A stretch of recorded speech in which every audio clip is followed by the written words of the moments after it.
গুরু শিষ্য সম্পর্ক। গুরু এবং শিষ্যের সম্পর্ক ভারতীয় সমাজে অত্যন্ত সম্মানের। এই সম্পর্ক কেবলমাত্র শিক্ষক এবং ছাত্রের মধ্যেই সীমাবদ্ধ নয়, এটি একজন আধ্যাত্মিক পথপ্রদর্শক এবং তার অনুসারীরা মধ্যে গড়ে ওঠা সম্পর্ক। গুরু শিষ্য সম্পর্কের একটি অন্যতম প্রধান দিক হল শিষ্যের বিশ্বাস এবং ভক্তি।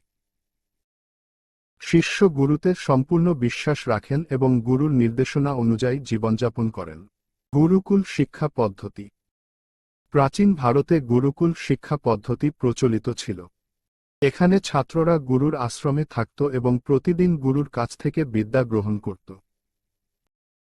গুরুকুলে শুধু পাঠ্যবইয়ের শিক্ষা নয়, জীবনের নানাবিধ বিষয়ের শিক্ষা দেওয়া হতো।